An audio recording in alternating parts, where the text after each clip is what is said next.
Hello, once again, welcome to Advice Learning. This is SD, and we are dealing with Science 1.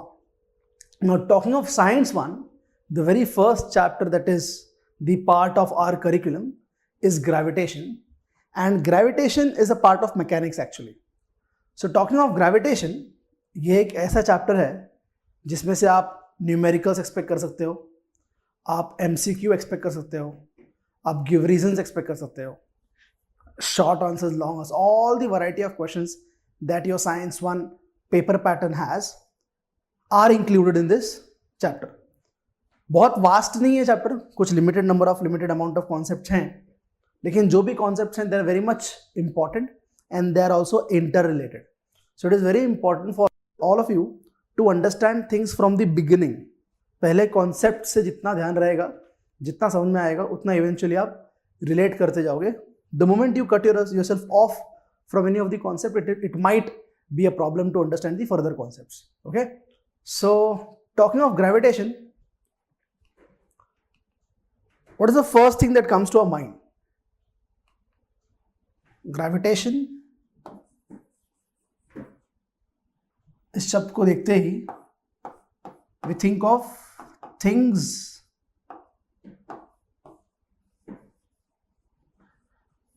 falling down. That's a very immediate prompt feeling that this word gives us. Gravitation मतलब चीजों का नीचे गिरना, right? Things falling down. Many years ago when I was a child and I was a very inquisitive child, I had this question कि अगर ये अर्थ है और यहाँ मैं खड़ा हूँ और यहाँ मेरा दोस्त खड़ा है, तो my question was why isn't he falling down. मैं तो सही से खड़ा हूं तो मैं तो अर्थ पे ही रहूंगा, लेकिन ये तो उल्टा खड़ा है ना, ये गिरता क्यों नहीं? That was my question. And years later this is what I realised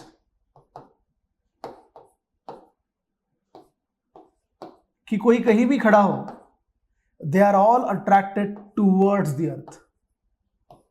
they are all attracted towards the earth, towards the center of the earth by gravitation. That is the reason my friend is not falling down, right?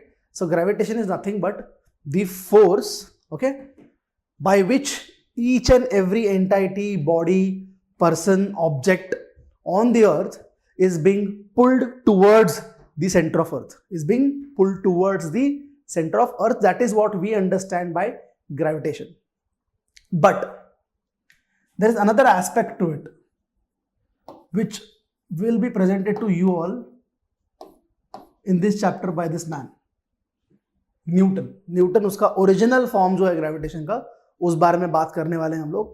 Newton's law of gravitation क्या बोलता है, that is something will be looking at in this chapter. But before you go to Newton, there are many people actually who worked on the concept of gravitation. Kepler's, Tycho Brahe, Newton and Galileo much before. And there are many people who have been working around and in or about gravitation, but our chapter restricts our knowledge to Kepler's as well as Newton. Okay, so to begin with gravitation, let us start looking at the concepts. So why moon revolves around the earth, why object thrown upwards return back to earth, and why fruit falling from tree falls on earth's surface? These are some questions you might have, and the answer is gravitation. This, of course, is no one but Newton, who basically pitched gravitation to us. Digging in more detail, we start with Kepler's law. Now, Kepler's basically was the person who told many things to us, out of which 3 things stick to us through this chapter. Okay, इस chapter के माध्यम से 3 बहुत important चीजें, Kepler's 3 laws ऐसा हमको बताया जा रहा है, जिसमें सबसे पहली बात जो बताई जा रही है वो ये बताई जा रही है कि अपना जो सन है और अपना जो अर्थ है, ये जब एक आसपास गोल गोल घूमने का काम जो चल रहा है, when earth is revolving around the sun, it is not a circular kind of motion. मतलब ऐसा नहीं है कि एक सर्कल है, बीच में सन है और यहाँ पे अर्थ है जो घूम रहा है. This is not happening. This is not happening. On the contrary, there is an ellipse. Ellipse के 2 एक्सिस होते हैं, ये माइनर एक्सिस होता है, ये मेजर एक्सिस होता है। आप एलिप्स को और डिटेल में पढ़ोगे जब आप 12th 11th में मैथ्स लोगे। और एलिप्स के दो फोकाई होते हैं, एक यहां होता है और एक यहां होता है। जैसे सर्कल को सेंटर होता है ना, वैसे ही एलिप्स को दो फोकाई होते हैं, एक यहां होता है, एक यहां होता है। दिस वन, द बड़ा वाला axis called as major axis, the other one is called as minor axis. तो हमारे सोलार सिस्टम में बेसिकली सन जो है ना वो यहां है। It is basically located at one of the foci of the elliptical path that is being carried out. और प्लैनेट जो है वो इस तरह से सन के आसपास रिवॉल्व हो रहे हैं। So planets are revolving around the sun in an elliptical path, not in a circular orbit.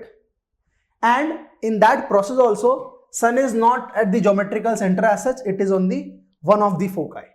ठीक है, तो ये पहली बात केपलर ने बताई। दूसरी बात केपलर ने क्या बताई? The line joining the planet and the sun sweeps equal amount of areas in equal amount of time. क्या बोला उसने?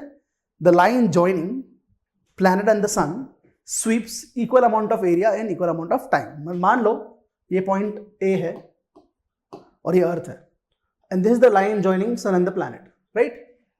T टाइम के बाद let us say planet यहां पहुंच गया था, so ये कुछ तो एरिया होगा। let us say that area is A1, okay? After some time आपका planet मान लो यहां था, इस पॉइंट को हम लोग इसको बी बोल देते हैं, इसको सी बोल देते हैं, और वापस टी टाइम के बाद आपका प्लैनेट यहां पहुंचा, इसको डी बोल देते हैं। तो ये भी कुछ तो एरिया हुआ। लेट अस से ये एरिया है A double dash. Note is Kepler second law saying is कि A dash and A double dash are actually equal. Why? Because they have been covered in equal amount of time.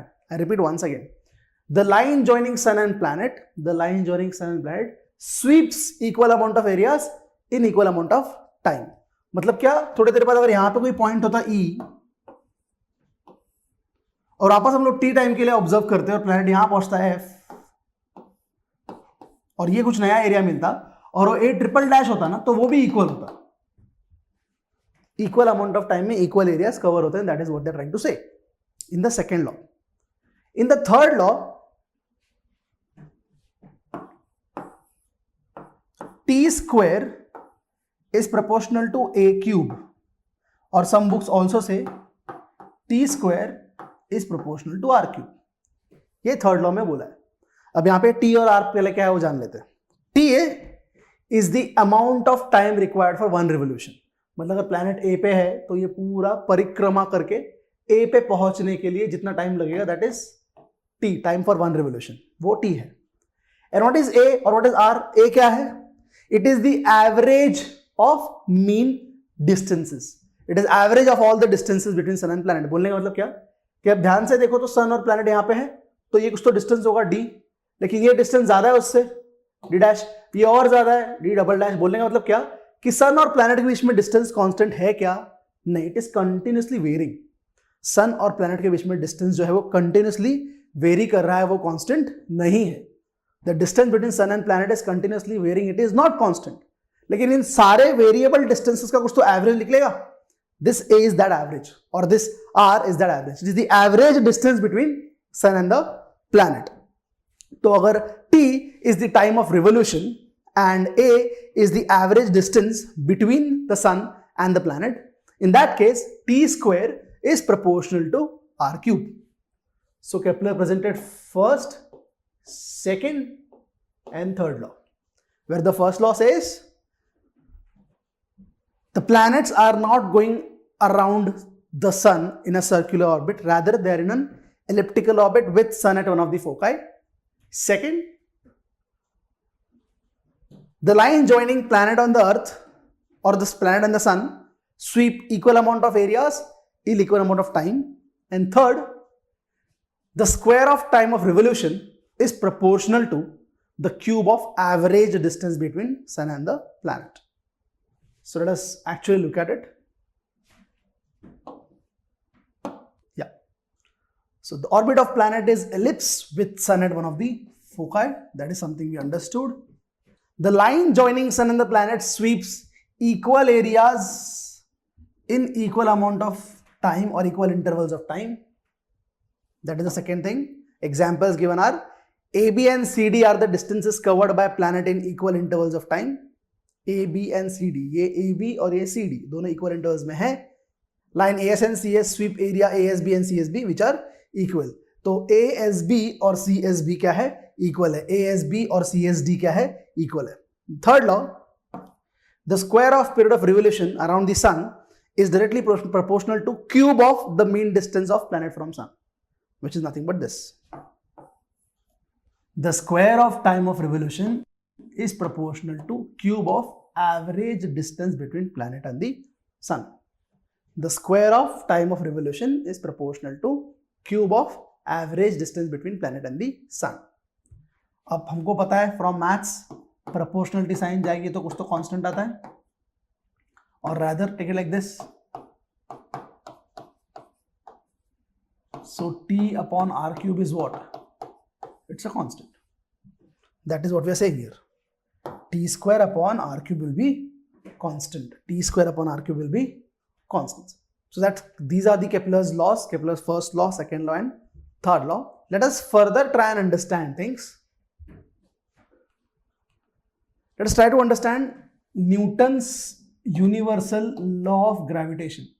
Now as I said in the beginning कि जो हमको पता है gravitation क्या है, कि जो फोर्स चीजों को अर्थ पे खींचता है, ये हमारा अंडरस्टैंडिंग ग्रेविटेशन फोर्स का, जो कि गलत नहीं है, सही भी है, लेकिन एक्चुअल जो कॉन्सेप्ट है न्यूटन्स लॉ ऑफ ग्रेविटेशन को कंप्लीटली अलग है. What is Newton's law trying to say? It is saying that every body in the universe attracts every other body with a force, and this force is proportional to product of their masses and inversely proportional to square of distances between them. I'll repeat once again. Newton says every body in the universe attracts every other body with a certain amount of force, and this force is proportional to product of the masses and inversely proportional to square of distances between them. Now let us say this is one body जिसका mass is m1, and let us say this is another body जिसका mass is m2. okay, इसके centre से इसके centre का जो distance है, let us say that is r. okay, so this body is attracting this body by a force, this body is also attracting this body by a force, and these both forces are basically common, right? Every body attracts every other body by a force, and this force is proportional to product of their masses. That is the first thing he said. And this force is inversely proportional to square of distances between them. उन दोनों के बीच का जो distance है उसके square को वो force inversely proportional होता है, और उन दोनों मासेस के प्रोडक्ट को वो फोर्स डायरेक्टली प्रोपोर्शनल होता है. अभी इन दोनों कॉन्सेप्ट्स को अगर मैं कंबाइन कर दूं,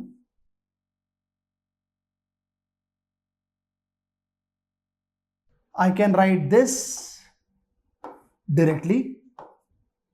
Also proportionality साइन जाने पे कांस्टेंट आता है, यहां पे वो कांस्टेंट कैपिटल G बनता है. This capital G is called as universal gravitational constant. It is called as universal gravitational constant, जिसका वैल्यू है 6.67 into 10 raised to minus 11 newton metre square पर KG square. Newton metre square पर KG square, ये G का unit है. I repeat the entire concept once again. Newton ने क्या बोला कि इस संसार में जितने भी ऑब्जेक्ट्स हैं, हर ऑब्जेक्ट हर दूसरे ऑब्जेक्ट को एक सर्टेन अमाउंट ऑफ फोर्स से अट्रैक्ट करता है, और ये जो फोर्स है ये उन दोनों मासेस के प्रोडक्ट को डायरेक्टली प्रोपोर्शनल है और उनके बीच के डिस्टेंस के स्क्वायर को इनवर्सली प्रोपोर्शनल है. So this is what he stated as well as this is what he stated. So f is proportional to m1 m2 and f is inversely proportional to 1 upon r square or rather r square, and you combine both of them, you get this expression. Proportionality sign comes a constant. That constant is capital G, and capital G is nothing but universal gravitational constant. उसका value is 6.67 into 10 to minus 11. इस पूरे concept का basic fundamental यही है. F is equal to G m1 m2 upon r का square. ये वो formula है बेसिकली जिसके लिए ये पूरा कॉन्सेप्ट हमने सीखा. ठीक है, let us see things in detail. Every object in the universe attracts every other object with a definite force, and this force is directly proportional to product of the masses and inversely proportional to square of distance between them. Let us look at the maths of it. वहां जिसको हमने R बोला तो उन्होंने D बोला. That's it. These are the objects m1 m2. The distance is D. ये इस तरफ अट्रैक्टेड है बाय फोर्स F, ये इस तरफ attracted by force F. Actually दोनों सेम ही बातें हैं. So that is how G is coming into picture, which is called as the universal gravitational constant. And G का वैल्यू क्या है? 6.7 minus 11. Now there is a little bit of mathematics here. G is 6.67 into 10 raised to minus 11 newton metre square पर KG square.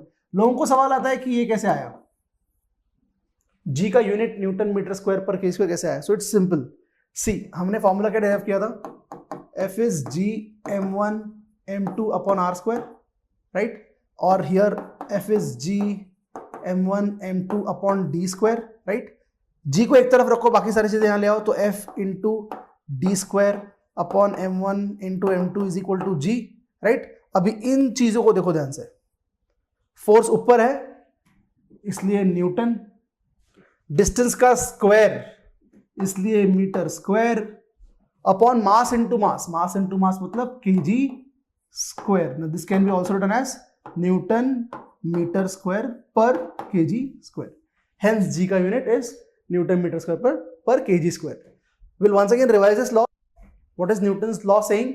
It is saying that every object attracts every other object with a certain amount of force, and that force is directly proportional to product of the masses. Also, it is inversely proportional to square of the distance between them. Moving ahead, let us understand circular motion. एक common understanding क्या है circular motion का? एक center लिया, एक radius लिया, एक circle बना दिया. अगर एक ऑब्जेक्ट ऐसे ऐसे जा रहा है तो वो क्या कर रहा है? सर्कुलर मोशन कर रहा है. करेक्ट है. एन ऑब्जेक्ट परफॉर्मिंग और moving around in a circular orbit is called as circular motion. लेकिन वही अगर सर्कुलर मोशन करे कांस्टेंट स्पीड के साथ, 30 मीटर्स पर सेकेंड से जा रहा है, दिस इज कांस्टेंट स्पीड के साथ circular motion. So circular motion with constant speed is UCM. In physics it is one of the most important concepts, uniform circular motion. अगर एक ऑब्जेक्ट फिक्स स्पीड के साथ सर्कुलर मोशन करता है तो उसको हम यूनिफॉर्म सर्कुलर मोशन बोलते हैं.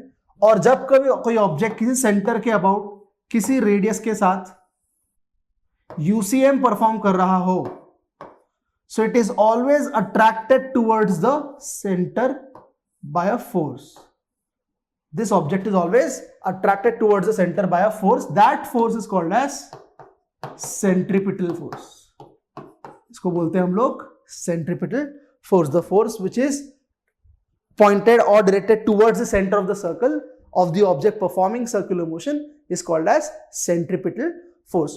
और centripetal force के return में action reaction की तरह there is one more force which is called as the centrifugal force. Now centrifugal force actually is not existing. Centrifugal force actually exist नहीं करता. It is an apparent force. वो ऐसा force exist करता है ऐसा हमको लगता है. For example you must have experienced कि जब हाई स्पीड में आप कार में जा रहे हो और सडनली कोई शार्प टर्न आता है, तो वो शार्प टर्न लेते वक्त all the passengers in the car, you your friends, they all feel a right shift. अगर लेफ्ट टर्न आ रहा था और राइट टर्न ले रहा था, एक लेफ्ट शिफ्ट फील होता है। तो एक्चुअली कोई कार में आपको धक्का नहीं मार रहा है, there is no person pushing, there is no visible force, but you still feel that push, right? So that kind of force is a centrifugal force. Let us see things in detail. The motion of an object around the circumference of circle or circumference called as circular motion. The circular motion of object with constant speed is called uniform circular motion. Force experienced by object performing uniform circular motion is called as centrifugal force and is directed towards the center. उस force का expression क्या है? उस force का expression है F is equal to M V square by R, जहां पे m क्या है? Mass of the object performing UCM, r क्या है? रेडियस ऑफ द सर्कल, और v is nothing but velocity जिससे वो गोल गोल घूम रहा है, और speed basically.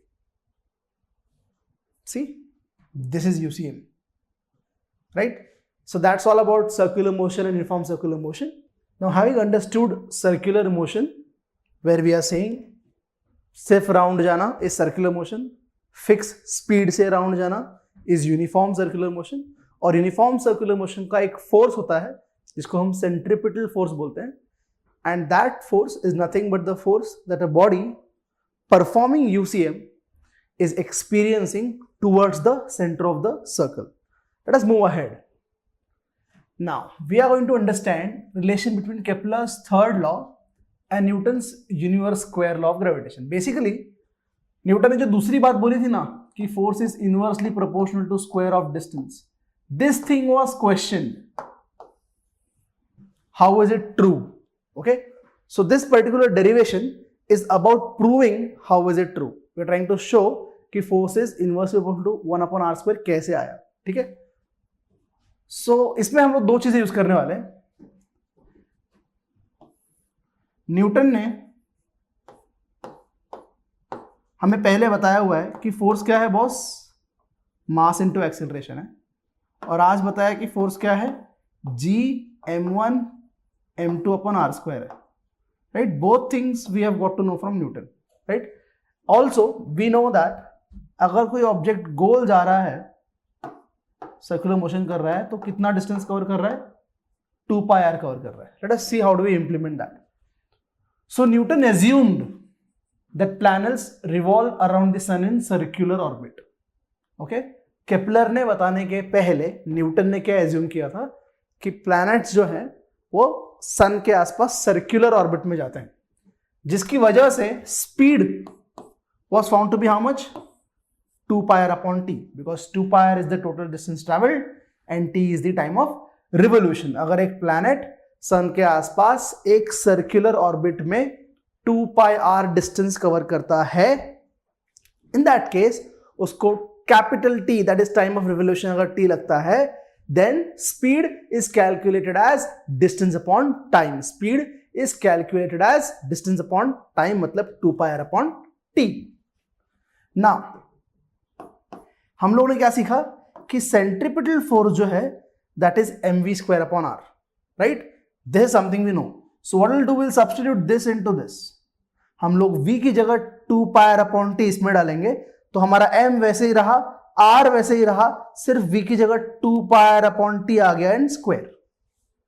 Now when you open that bracket, m remains like that, 2 का स्क्वायर 4, pi का square pi square, then there is r का square and there is r. so इसको मैं एक बार मैथमेटिकली एक्सप्लेन करता हूं.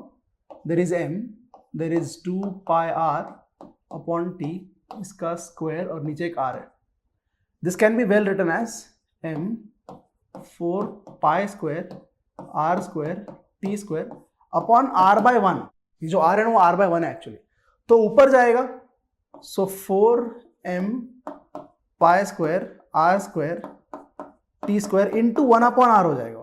फिर 1 r gets cancel, so 4m pi square r upon t square. See 4 pi square m r upon t square, that is what we got here, right? अब इस चीज को आप ऊपर और नीचे r स्क्वायर से मल्टीप्लाई करोगे तो आपको ये मिलेगा. 4 pi square M will remain like that. ये आर स्क्वायर नीचे वैसे ही रखा, ये टी स्क्वायर भी वैसे रखा, सिर्फ आर इंटू आर क्यूब हो गया. तो ये रीअरेंजमेंट ध्यान से देखने की जरूरत है. Now what has Kepler's third law said us कि T square upon R cube एक कांस्टेंट होता है. So can't I say from here कि R cube upon T square will be 1 upon K, and 1 upon constant भी तो constant ही है. 1 upon any constant is also a constant. So according to Kepler's third law, this is constant, right? Which means 4 pi square m छोड़ के r cube t square भी constant है. So r cube t square की जगह हमने 1 upon k लिख दिया, 4 pi square को वैसे ही रखा और इस r square को अलग से लिख दिया. So this is the new arrangement from this equation. इस इक्वेशन में से यहां से हम कैसे पहुंचे? r cube upon t square को 1 upon k लिख दो, 4 pi square m को वैसे लिख दो और ये वाले r square को वहां पे अलग से लिख दो. Now if you observe 4 is a number constant, pi square is a number constant, mass of body remains same. अगर कोई बॉडी गोल गोल गोल घूम रही है एक सर्कल के अबाउट, सेंटर के अबाउट, रेडियस लेके, if a body is going round and round and round, there is no reason that the weight will increase or the weight will decrease or the mass will change. So m is also constant. In short, 1 2 3 4 all the entities are actually constant. So they all add up to become what? A new constant. So ये क्या बना? ये बना force is equal to some constant into 1 upon r square, which is nothing but what? F is proportional to 1 upon r square. जैसे proportionality sign जाने के बाद equal to और constant आता है, वैसे ही equal to और constant अगर है तो उसको हटा के हम उस quantity को proportional भी बता सकते हैं. तो यहां पे हम 4 is equal to constant into 1 upon r square तक पहुंचे. That thing tells me कि force is proportional to 1 upon r square. Now what I'll be doing is I'll be revising the entire derivation because it is important and slightly difficult. So Newton assumed कि circular orbit है, तो speed कैसे मिलेगा? Distance upon time. Circular orbit है तो distance कितना travel करेगा? 2 pi r और time लगेगा t. So speed is 2 pi r upon t. Now centripetal force क्या है? F equal to mv square upon r है. इसके v को हम यहां पे अगर सब्स्टिट्यूट करेंगे, so F which is mv square by r, वहां पे v की जगह 2 pi r upon t का square upon r. So F is equal to m वैसे ही है 4 pi square r square upon t square upon ये r को मैं r अपॉन 1 लिखूंगा. ठीक है. Now a upon b upon c upon d is a upon b into d upon c. So F is equal to m 4 pi square r square upon t square into 1 upon r. r और एक r cancel होगा. So F is equal to 4 m pi square r upon t square, which is this, right? Now इसको अगर ऊपर और नीचे r square से multiply किया तो ये मिलेगा 4 पाई स्क्वायर m वैसे ही बचेगा. टी स्क्वायर को इस तरह शिफ्ट किया, ये आर स्क्वायर को उस तरह शिफ्ट किया और ऊपर क्या मिल गया? आर क्यूब मिल गया.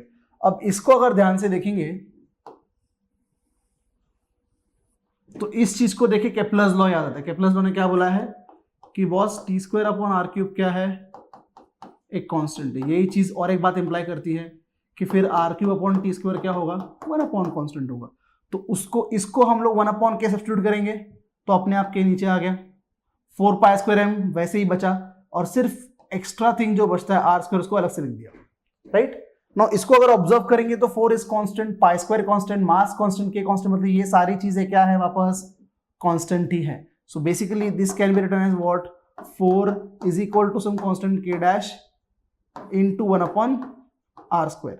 So force is proportional to 1 upon r square or force is inversely proportional to r square. They are both correct.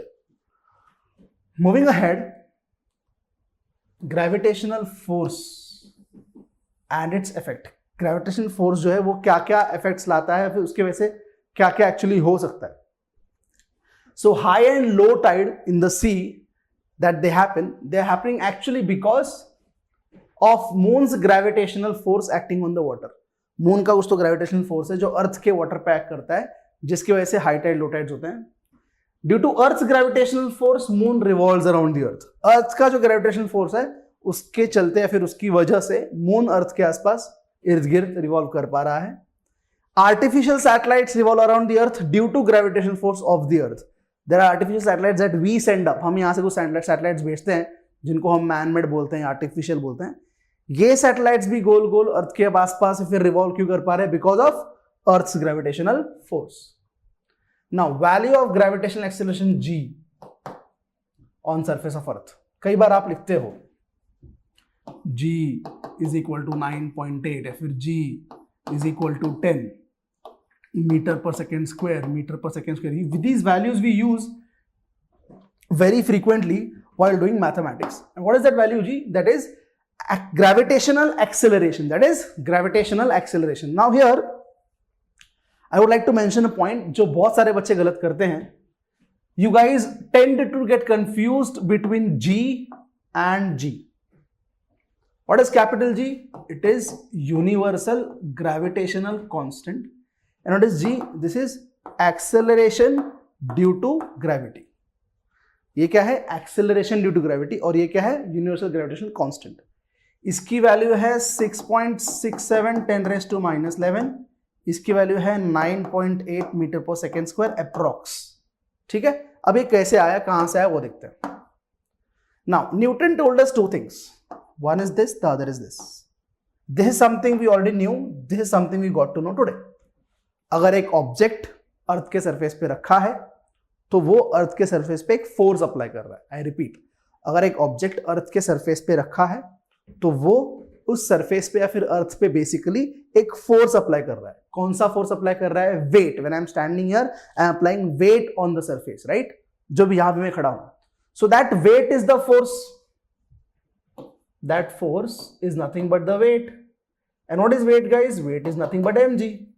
So basically these two things are saying what? कि force is nothing but mg, है ना? Force is mg, ये हमको पता चल रहा है. सो इससे ये बात जस्टिफाई हो गई. लेकिन आज ही हमने पढ़ा कि नहीं यार, अगर अर्थ सरफेस पे एक ऑब्जेक्ट है मास m का और अर्थ का मास m है, तो ये जो फोर्स होगा ये होगा g m upon r square, where r is what? Radius of earth, because वही डिस्टेंस है. तो ये हम लोग को पहले से पता था, ये हमने आज सुना. लेकिन इसका मतलब ये तो नहीं ना कि ये राइट वाला पैर ये फोर्स लगा रहा है, लेफ्ट वाला ये फोर्स लगा रहा है. They are both the same. They are both same. Hence, this is equal to this, this is equal to this, and these two are equal means what? These two also have to be equal. इसलिए उनको equate कर दिया हमने. mg is equal to gm upon r square. अब यहां से small m small अगर cancel हुआ तो क्या बचा? Small g is capital G into capital M upon r square, where capital G is universal gravitational constant. This capital M is nothing but mass of Earth, which is supposed to be this. And capital R is radius of earth, which is supposed to be this. Now these numerical values are either derived from some experiments or is done some mota moti assumptions. Some straight away basic calculations have been done. कोई अर्थ को ले जाके तराजू पे रखा नहीं था तो उसका वजन हम लोग को कुछ मैथमेटिकल assumptions से आया है. रेडियस ऑफ अर्थ कोई मेजरमेंट टेप लेके मेजर करने गया नहीं था. Again some approximations have been done and radius have been found out. And G is gravitational constant, वो हमको ऑलरेडी पता है. अब राइट हैंड साइड में G, M और R है और इन सबके values we know. If you do the maths of it you get G as 9.77 metre per second square. So acceleration due to gravity G की value 9.77 metre per second square आती है. लेकिन क्या ये वैल्यू कांस्टेंट है? क्या G हमेशा 9.77 metre per second square होगा? The answer is no. We will not have acceleration due to gravity always as G is equal to 9.77 metre per second square. The question is why? ऐसा क्यों है कि G को हम लोग हमेशा 9.77 metre per second square नहीं ले सकते? उसका रीजन इसमें है. If you look at this equation, G depends on what? Capital G, capital M and R. उसमें से जो R फैक्टर है that is what? Radius of अर्थ. और रेडियस ऑफ अर्थ जो है वो फिक्स्ड नहीं है. Earth actually is not circular perfectly. Earth एक परफेक्ट सर्कल है ही नहीं. अर्थ एक परफेक्ट सर्कल है ही नहीं. उसका सरफेस थोड़ा सा अलग है, उसका शेप थोड़ा सा अलग है. It is slightly like this. So poles पे वो फ्लैटन है और इक्वेटर पे वो बल्जी है. पोल्स पे वो फ्लैटन है, इक्वेटर पे वो बल्जी है. ऐसा है अर्थ, जिसकी वजह से अर्थ का जो रेडियस है वो अलग अलग जगह अलग अलग है. It is not fixed. Earth का radius is not fixed. Hence value of G is not fixed. It varies with different factors. The value of acceleration due to gravity varies with different factors. So we are going to study the next subtopic, which is variation in the value of g. Now value of g depends on mass of the planet and radius of earth, of course, because this was what, g m upon r square, है ना. तो mass पे भी dependency आ गया, radius पे भी आ गया. Change about the surface. Value of g is maximum at pole, which is 9.8, and minimum at equator. Common sense. ये डिस्टेंस कम होगा, ये डिस्टेंस ज्यादा होगा. तो सिंस पोल पे डिस्टेंस कम है और इनवर्सली प्रोपोर्शनलिटी है, तो डिस्टेंस जहां कम होगा ग्रेविटी ज्यादा होगा. तो मैक्सिमम पोल पे है और इक्वेटर का डिस्टेंस ऑफ कोर्स ज्यादा है, इसलिए वहां पे ग्रेविटी कम है. This is due to rotation. Earth bulges at equator and flatter at the pole. Due to this, radius of earth is largest at equator, smallest at pole. Change with height. अर्थ के surface पर से जैसे जैसे आप ऊपर जाओगे, तो जितना आपका हाइट इंक्रीज होगा उतना आपका ग्रेविटेशनल एक्सेलरेशन कम होगा. जैसे जैसे आप ऊपर जाओगे वैसे वैसे आपका ग्रेविटेशनल एक्सेलरेशन कम होगा. Change with depth.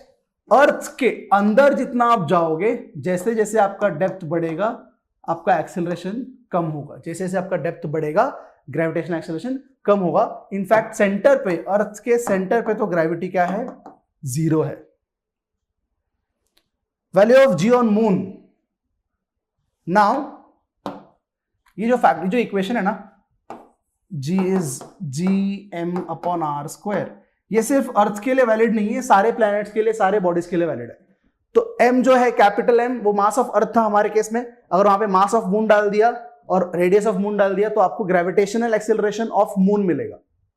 So value of ji on moon is actually 1/6 times value of earth. Gravitational acceleration जो अर्थ पे है उसका 1/6 टाइम एक्चुअली मून पे है. Mass of moon is 1/81 times the mass of earth and radius of moon is 1/3.7 times the radius of अर्थ. तो ये जो variations है मास के और रेडियस के, इनके वजह से g की वैल्यू जो है, स्मॉल g की, ग्रेविटेशनल एक्सेलरेशन की, it keeps on varying from different bodies. मतलब अर्थ के लिए अलग है, मून के लिए अलग है, अर्थ के सरफेस पे अलग अलग पॉइंट्स के लिए भी अलग अलग है. So that was all about gravitational acceleration and its variation. There are further sub topics we need to understand. For example, there is potential energy of earth, then there is free fall, then we need to do some numericals also. We'll discuss law of conservation of energy, but there's a lot to do along with some numericals, which we'll be seeing soon in the next session. Till then, please revise properly.